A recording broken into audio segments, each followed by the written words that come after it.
Thank you. And we're going to discuss our Board of Trustees reorganization, the election of our officers. President Jamie Thompson, Vice President J.D. Love, Secretary Emily Fleece, Member Brad Williams, and then one spot left open. Is there a motion for nomination? I'll move to nominate. Okay, Second. perfect. All those in favor say aye. Aye. All opposed, same sign. The motion passes. Last year, our salary for the board was $2,000, with the per diem for regular board meetings at $112 and special meetings at $62. We are going to stay at that same amount for the 2026 year. Is there a motion for the salary and the per diems? Yes. Is there a second? Yes. All those in favor? Aye. All opposed, same sign. Motion passes. The assignment of board liaisons. The list of board liaisons. Attorney. We need to do treasurer and attorney, Jamie. For, The board. Assignment, we approve them. oh, thank you. Yes, I'll add that to our list. After assignment of board liaisons. Our assignment of board liaisons, we will have for legislative updates, that will be Emily Fleece and Jamie Thompson. The board policy updates will be Jamie Thompson and J.D. Love. The Northwest Hendricks Foundation will be Emily Fleece and Jamie Thompson. Special Education Liaison will be Jamie Thompson and Brad Williams. The collective bargaining will be J.D. Love. Parks and Recreation Board will be Emily Fleece. And our community outreach committee assignment will be the entire board. And is there a motion for approval of the board liaison positions? Yes. Second? Yes, I'll make second. All those in favor say aye. Aye. Aye. All opposed, same sign. Motion passes. The appointment of the board treasurer. The corporation treasurer has traditionally been the board treasurer. Is there a motion for Christy James to be the board treasurer? Board treasurer. Is there a second? I'll second. Perfect. There is a first and a second to approve Christy James as the board treasurer. Any discussions? Perfect. Next, we are going to adjourn. Go vote. Get a vote. Get a vote. We're gonna vote on All in favor say aye. it. Aye. All opposed, same sign. The motion passes. Now the attorney. Now the attorney. Actually, you don't have to do the attorney. You don't have to do the We attorney. do that in July. Okay. Okay, perfect, So no problem. perfect. Alright. Now, we will Now. adjourn the board reorganization meeting, and we will open the Board of Finance annual review meeting. Mr. Hoball. So, per Indiana code, every year the school board has to have a Board of Finance meeting. We'll go over a few fun financial things, but to start that meeting, the board has to elect the Board of Finance officers. There is a president and a secretary. Traditionally, the president and secretary have been the president and secretary of the board. That is up to you as a school board, but we do need to vote and elect a president and secretary of the Board of Finance. Is there a motion to elect Jamie Thompson to be the president and Emily Fleece to be the secretary of the Board of Finance? I'll second. Perfect. There's been a first and a second to approve Jamie Thompson and Emily Fleece as president and secretary of the Board of Finance. Any Aye. discussion? Yep, perfect. All in favor, aye. All opposed, same sign. Motion passes. Mr. Hoball, designation of public depository. So, per Indiana code, we have to basically bank with banks that are in our school district. And so our public depositories are North Salem State Bank and State Bank of Lizton, which are the two banks we do business with. So we just need the school board to approve that we are able to do business with them again this year. Is there a motion to approve? Perfect. Is there a second? Yes. There's been a first and second to approve the designation of public depository. Any discussion? No. All in favor, say aye. Aye. All opposed, same sign. Motion passes. Mr. Hoball, transfer of appropriations resolution. So this is something we come to the board with every year. I have to do the budget in July of the year before the runs our budget. So essentially we get to like say, oh, I don't know, December, and certain appropriations may have run out and others have a ton in them. And so we just asked for the board's permission to adjust those appropriations while we still stay under our total that we've been approved for our budget. Okay. Is there a motion to approve the transfer of appropriations resolution? I'll move to approve. Is there a second? Yes. There's been a first and a second to approve. Any discussion? No. All in favor say aye. Aye. Aye. All opposed, same sign. The motion passes. Mr. Hoball, the resolution authorizing payment of indebtedness. So this one, we asked for the board's approval, essentially gives us the ability to pay bills before you approve them at the board meeting. This is pretty much just labeled down to like utilities, some of the things that come up, credit cards, things where like they have a deadline and we gotta get them paid. And since we only meet once a month as a board, it really helps us out to be able to pay some of those things off before time would get us on penalties. So just asking for your approval to be able to do Yes. that. Is there a motion to approve the resolution authorizing payment of indebtedness? Yes. Is there a second? I'll second it. It's been a first and a second. Any discussion? No. All in favor say aye. Aye. All opposed, same sign. Motion passes. Mr. Hoball, the corporation financial report. So this financial report is, once again, required by law that we go over the annual investment report. It's been posted for the public and for you to see. It was the investments that the school corporation made. We are very limited in what we can do, and because interest rates were in fantastic shape last year, we kind of kept everything in money market accounts that we've created. And so our operating interest for the school corporation last year was $86,248.35. That gets deposited in the education fund.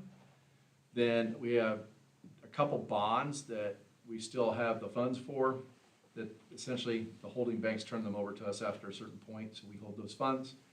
The interest in those has to remain in those bonds, so like if you make interest on bond money, it's gotta go back into that bond. So we had two of those, the 2022 lease rental bonds, and we made $2,792.46. And then the 2025 GEO bond that we just opened up, we made $3,859.87. So that all kind of goes back in to help expand our buying power. Sure. Makes sense. The investment policy, there's nothing to approve on these, it's more informational for you guys. The investment policy just requires us to bring that back up to the board to examine every year and determine if they want to make any changes. I would not recommend any changes on this, and most of this is pretty much set in stone in law that we just can't go out and free will have a good time on the stock market with our money. It's pretty boring. CDs Sure. and accounts, so guaranteed things. Perfect. Now the DUAB fiscal indicators report. Okay, time to put everybody to sleep. Okay. This is also required by Indiana Code each year to run over the fiscal indicators report sponsored by the Distressed Units Appeals Board. This always lacks a year behind because it takes them a year to get through it all. So this will be the information for 2024. And since it's only appearing on one screen only, I wish I could get it to appear on the others, but we'll do our best. And sure, as soon as I unhook my computer and hook it back up, it lost it. Oh, here we go. Dr. Mitchell, I may need some help. Because for me, that far away is tiny. Keep going, keep going.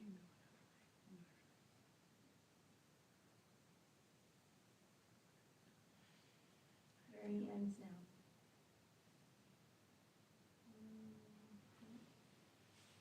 There we go. What, right there? Thank you. Good eye. I had this all set up before the meeting, but Of course. just like the rest of our technology, it didn't want to work. This is all, as you can see, if you go to Distressed Units Appeal Board out there, the public can access all of these things. So for our school corporation for 2024, it has our ADM.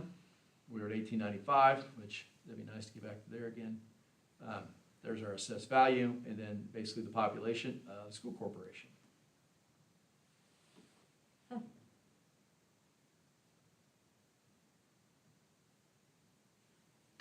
It is very hard to see this on Starts with But 2015, essentially, it's 16. the enrollment over years, and if you just look at the graph, you can see how traditionally we hold fairly steady, but there's always dips. That's how I always remember this district. They're like fairly around 1,800 to 1,900. We just seem to constantly hover in that neck of the woods. So nothing really drastically different there. We don't see any major drops. It's just Northwest Hendricks. Anybody any questions? Anything so far?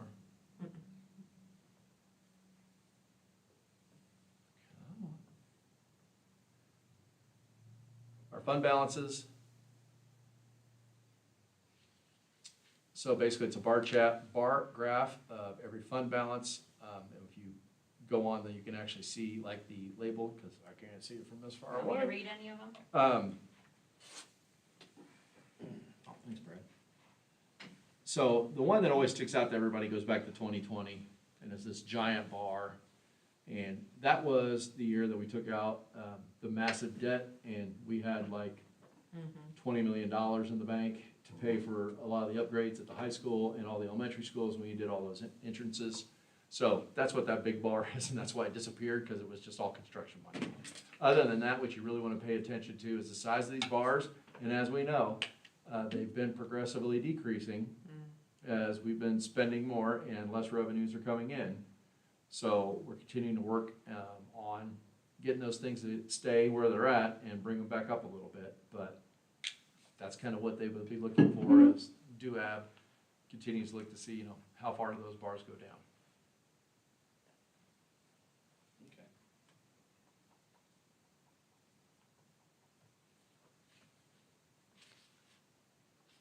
So this brings you to the annual surplus and deficit. And in '24, yay, we had more green than blue, meaning we actually ended up balancing better on our budget and being higher. Good. As you can see, these other years, the deficit was higher than our surplus. Is So that pretty we were normal gaining more than we were. across the board from other places too? I'll be honest, I haven't gotten on to looking at a ton Sure. of schools. A lot of this does, it can be hard to read, because you do get into the debt, or the construction stuff, and that can throw some things around a little that bit makes on what sense. stuff looks like. But for the most part, since we're out of that business, we're working really hard to get that thing mediated back.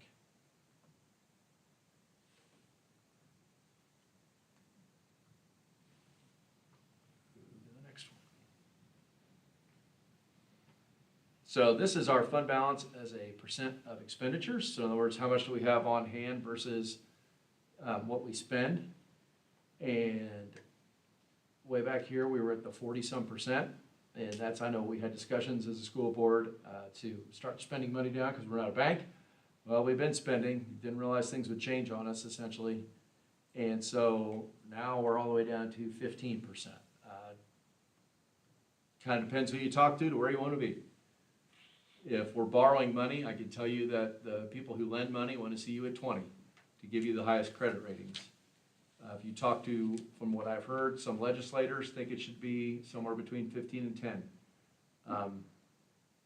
That's your oopsie money, like something happened, we gotta cover it. And so it kind of depends on just how much you want to be able to insure yourself on things that could happen. But it is what it is, and that's where we're at right in '24. Okay. When you look at '25 next year, that number's gonna be, I think, more down around 12. So we keep working on it, but this is the percent of revenues and where we get them from. Blue, I believe, is property taxes. Oh, I'm sorry, blue is state revenue, my fault. Blue is state revenue, and then pink is our local taxes. So those are by far our two major revenues that we get. There's a couple of little federal revenues in there, and then debt revenue you can see is very green because that was once again the construction concept where we had a little bit. Yellow is that federal, so we get a little bit of money. ESSER bumped it a little bit, but then it gone down because honestly we don't get a whole lot of federal money in comparison to many other districts. So that's more or less a pictorial graph of your revenues.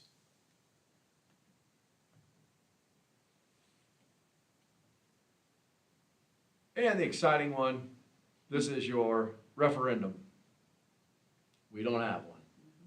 So there's nothing there. Does anybody have any questions on any of that? That's it. That's the whole presentation Nice. from DUAP. Okay, all right. We will adjourn the financial review meeting, and Mr. Hobart, your superintendent report, please. Yeah, so I want to start off by just a little bit about how the second semester started. Second semester, in terms of what's going on in the school buildings, has been very good. Kids are back, we're learning, that's been Good. fantastic. Good. One concern that I know occurred last week, we had a number of bus route cancellations. And so I just want to give a little explanation on some of that. We had some drivers who were not able to drive. We currently have one sub, and that's our problem. Our one sub is our director of transportation. She subs every day that she has to sub, she can. But if we have more than one bus route, she can't be in two buses at the same time. So we continue to work to try to get more subs for the big yellow buses. We have plenty of subs for our little white routes. It's the big yellows that we need. One of the issues that we run into is we've got two folks who have been working on getting their yellow cards and getting approved to drive buses since I believe it was late August. The process takes a long time. There's nothing easy about it. It's hard, and it just takes a long time. We currently have two more who are trying to get theirs, and I think they said they go to class next month. Oh, great. So we have some folks interested. We always take some more because subs are great, and I know we're trying to add one route back in for Pittsburgh in the housing addition over there because we got quite a dense population and they're building more houses, so we're anticipating even more children. And right now I know two of those buses are as full gets. And so they cut one of the routes earlier this year, so we're working on trying to get that route back in. So, Hopefully. but we also have to fill in some of our others. We still have a couple routes that are still riding in white buses. So I know we are not immune to what everybody else is dealing with. We all got the Yes. same thing going on. But that's why last week it was a freak thing. We had two drivers that were not able to drive for a couple days, and that's why those were canceled. I But we're on understand. the track. I mean, We're trying. got some We're out, people we're in. applying, we're talking to people, we're calling people, and we're trying. It's a process, and some people, when they even find out it's gonna take me 4 or 5 months to get this, I don't have that type of time. so Sure, they I don't mean, do it. that's, especially if they're wanting this to be a career move. And we are willing to pay for their training. I mean, we pay for it, but people gotta be in. The only thing I'll say is if you do have us pay, then I'm requiring you work for us for at least 3 years. Because it's like only fair to put the investment in, Fair, you give us time back. Fair. So that's kind of how that worked to start the year. So that was what the problem was, and we hope not to get back, but as I say, we're all people and things happen. and Yes, yep. That's how life goes sometimes. Yeah, it does.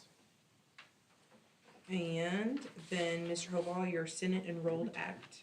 So, there's no school this month, and so I thought, you know what? You guys haven't heard from me in like a month or two. And I know a number of other districts are trying to kind of explain as we've gotten down the road a little bit, Senate Enrolled Act 1 and what that effect will have. So I tried to put together a little something just to present for you and community to just get a little idea of what that looks like and what occurred. So Senate Enrolled Act was the tax bill that kind of changed the way we do property taxes in Indiana, and it was passed last year. It was passed last year so that it would start to take effect this year. And the way it is created, it is a long process that actually graduates up every year in different things. It takes effect over a 5-year process. So it's going to take a while to feel the full effect of what that is, but we care because it's going to dictate property taxes, and so that's going to control how much money we get in our debt fund or operations fund. So this is real tiny, but I thought I would go to, we've hired Policy Analytics to help us because this is so complicated on what goes on. To try to provide us with information so we can make the best decisions as we move forward and try to plan our budgets and what we're spending our money on. So the changes from this, and really, I'd like to say the big one, but there's multiple big ones here. Homestead deduction, so the way that everybody gets their homestead deduction on your primary residence is going to be changed. And rather than getting just 37% of your assessed value, you get a phased in to where eventually in 2031, it's 67% of your assessed value. But at the same time, you'll lose your standard deduction. So it's gonna change how it is, but it does end up making that better in terms of how much you're gonna get for a homestead deduction. Now, brand new, rental properties or second houses and agriculture stuff, there's a 2% cap on your tax. So that's been put in place for the deductions. So that's something brand new. The one that's gonna be probably, we're gonna notice the most, because we've been dealing with tax caps, and I'll be honest with you, when it came to the homestead deductions, we have so many houses in our district at the tax cap that for a lot of us that live in that world, you're not gonna see a change. The change is gonna come on the homestead residential credit, because everybody is either gonna get the lesser of 10% or a $300 deduction that you won't have to pay.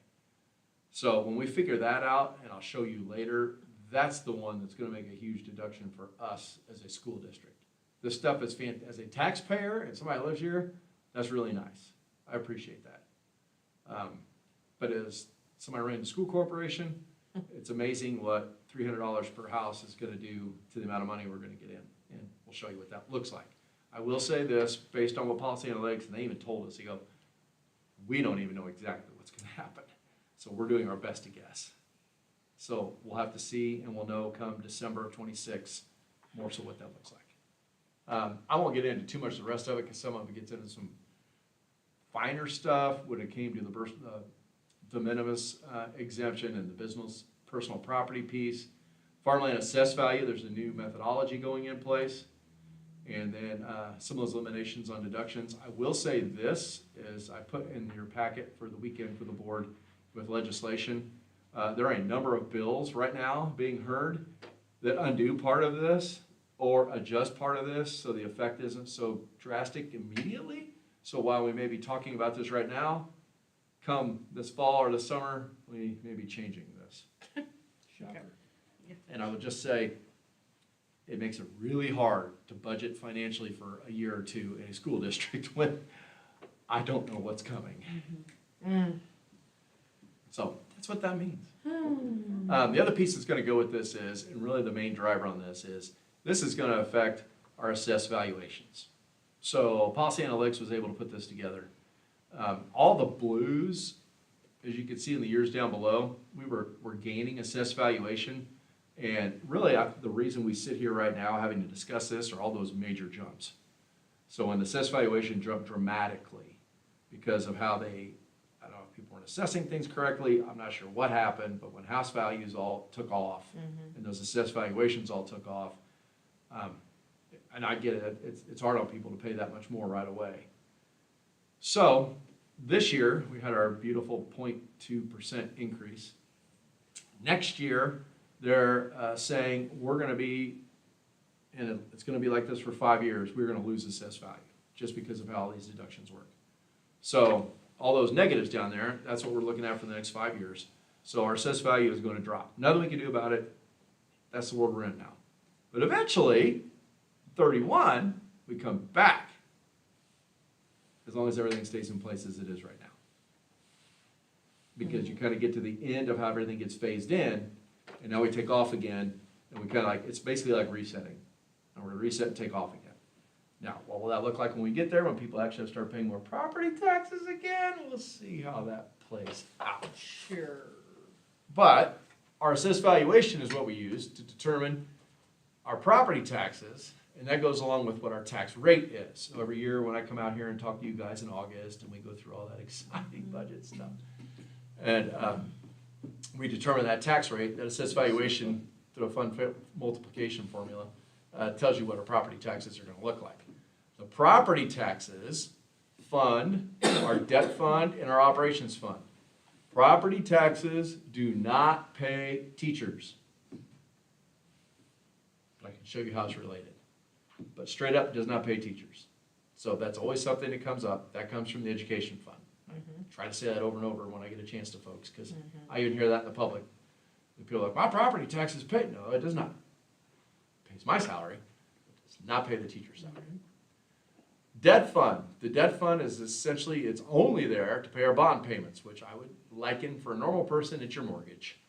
And when we take out bonds, you can take those out for basically up to 20 years. We have multiple bonds we're paying on right now, 5 actually, 2 of them we pay off this year. So that's gonna decrease a little bit, but we did just have to buy buses. So that kind of canceled part of that, but that's where we're at. So basically the debt fund, those property taxes, pay our mortgage on everything we've done since we are actually, for instance, we're still paying on the primary school. But that thing opened in 2010, and it hasn't been 20 years, and Sure. it rolls off in 2031. So, and then the high school stuff that was done back then too. So we've got that's coming up, and it rolls off eventually. And then the other bond out there is all the improvements we did when we did all the entrances to all the elementary schools and the safety stuff, and then we redid the high school campus outside. That's those pieces. That's what we've got out right now. Operations fund, those pay for non-classroom salaries. So that's essentially everybody in this office except for Dr. Mitchell. And then maintenance, custodial, pays for all those folks. Technology, and then transportation, all those costs. Technology expenses, which is a lot. And it's more than just, say, the computers, it's all the other stuff you have to have, with the firewalls and the security stuff, and I know Christian was all about it, but switches and everything that goes with it, I feel like it's a hidden cost, but it adds up really, really fast, and it is not cheap, and you have to replenish those every 5 years or so. So it's a continual, ongoing, increasing cost. Utilities, insurance, your buildings and ground repair, so everything that breaks and everything you gotta fix, and the roofs we gotta fix.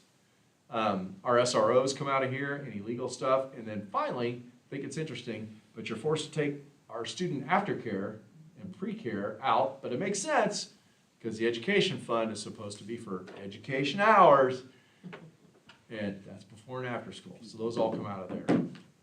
This is so tiny to see, but you guys have access to it.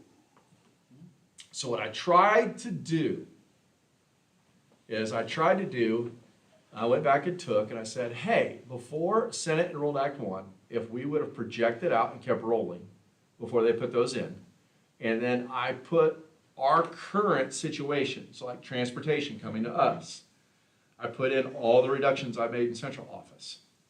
I put all that stuff in for costs. So I'm like, okay, so if the same things would have happened to us, with the exception of Senate enrolled Act 1, where would we be? I'm gonna get up. That's the teacher in me, it's driving me nuts. Can't do this.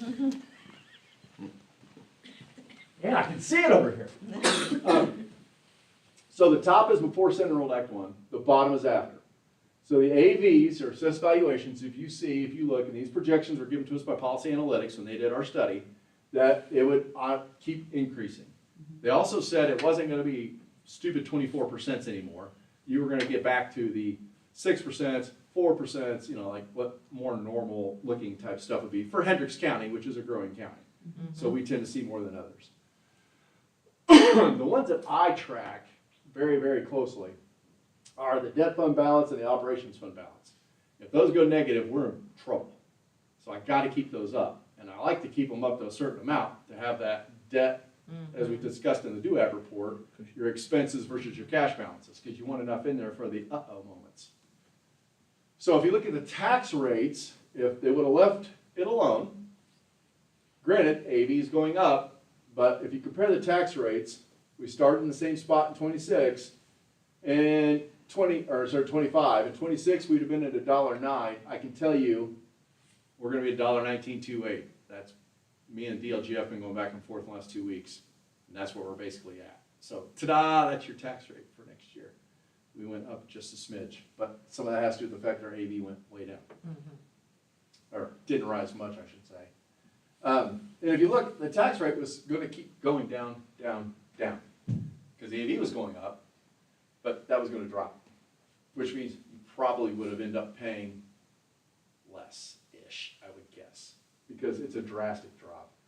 These, we keep going up, and there's not much I can do about it, because if they're going to drop our assessed valuation, mortgage payments are still going to come due, I still got to pay. So therefore, tax rates are probably going up. But we're trying to mitigate this as much as possible. And I've seen people say tax rates are going sky high for some people, like they're going 40 cents.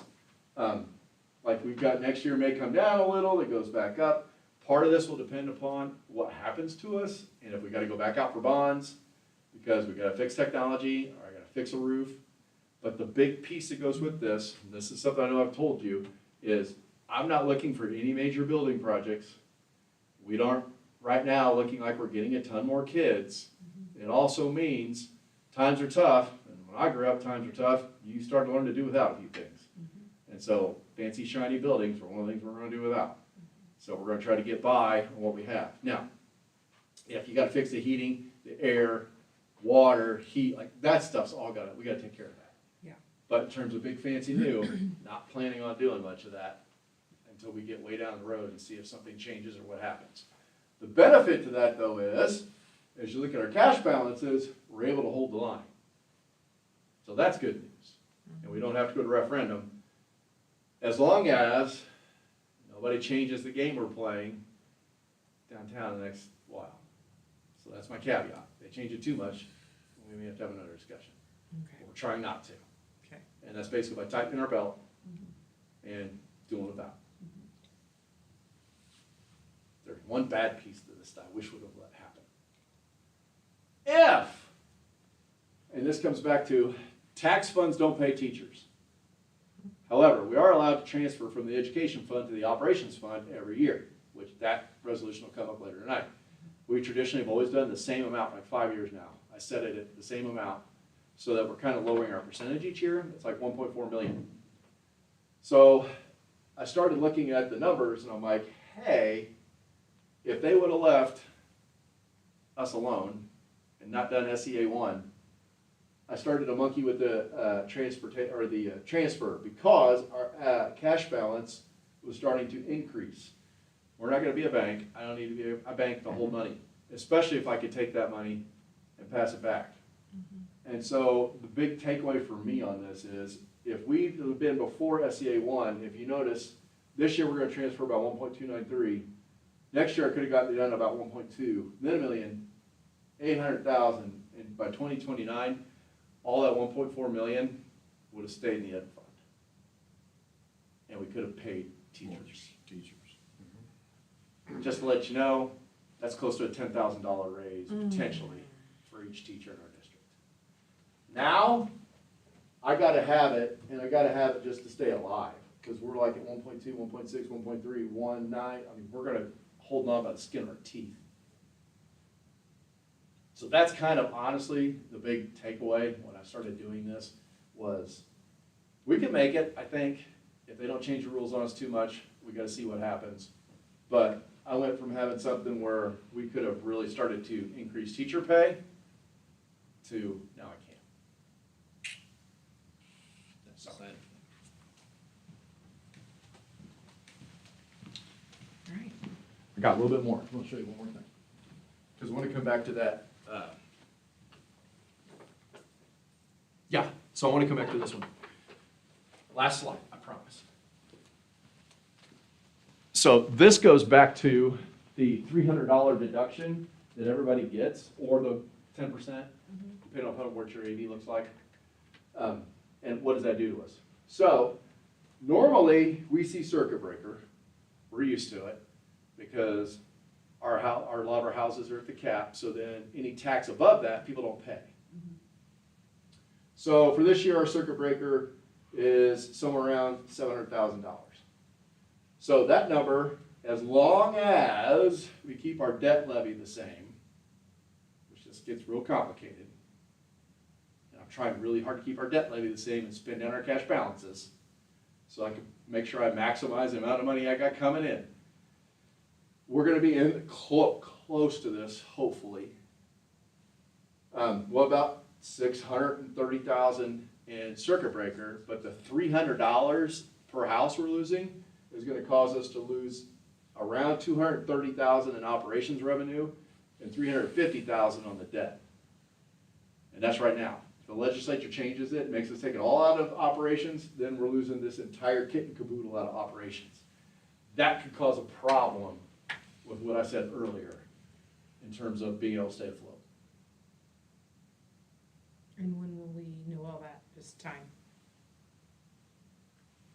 Okay, We'll know for another year come March, and then we'll see what they do next year.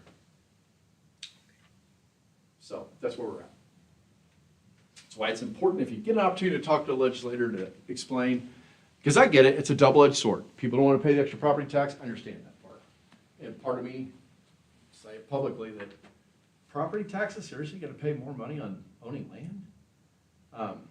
That is kind of, I get why people are upset about it. sure. But on the same front, I'm also somebody who believes that I like my security. I like having the fire department, the police department. I like the fact that our population gets educated and learns things at school. So you got to pay for things. So Yeah.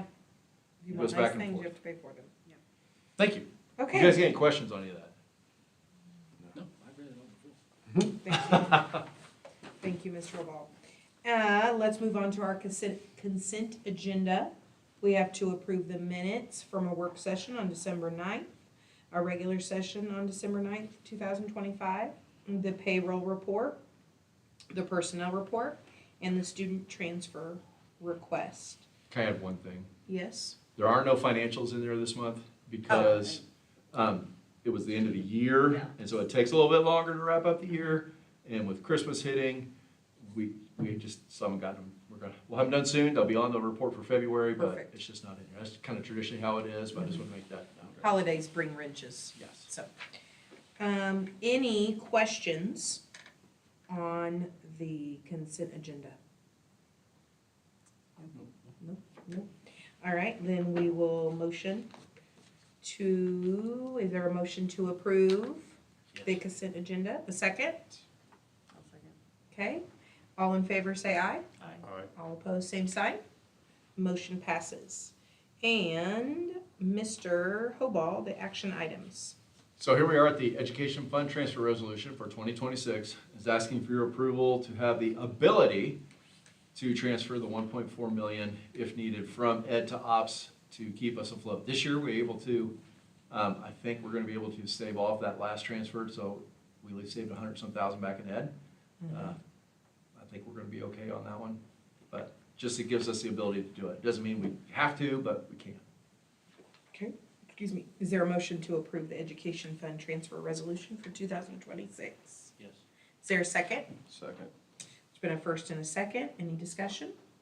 No. All in favor? Aye. Aye. All opposed, same side. Motion passes.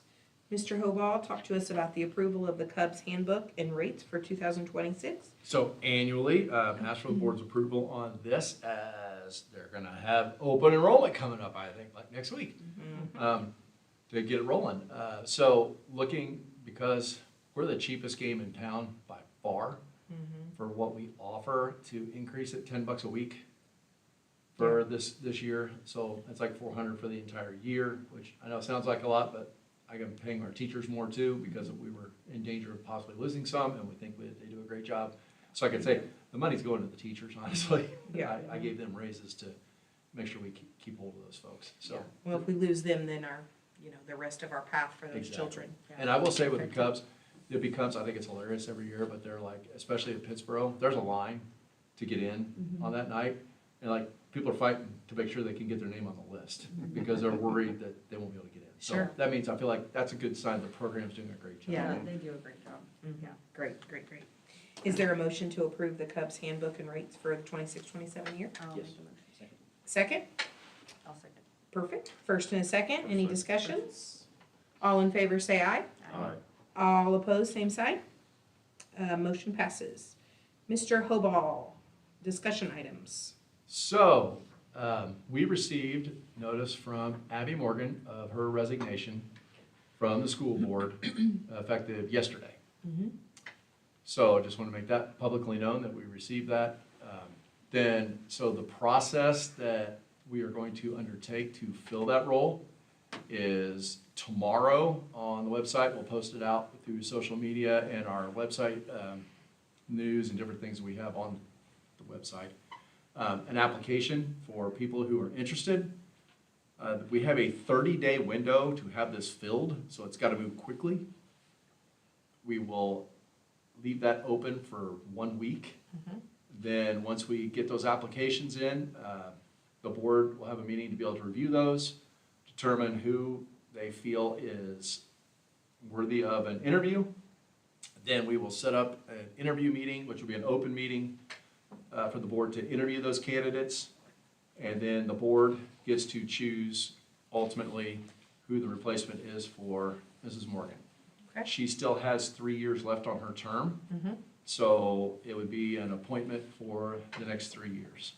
Or Middle Township. For Middle Township, yes, and it has to be a resident of Middle Township because that's where Mrs. Morgan is from, that's the township she represents.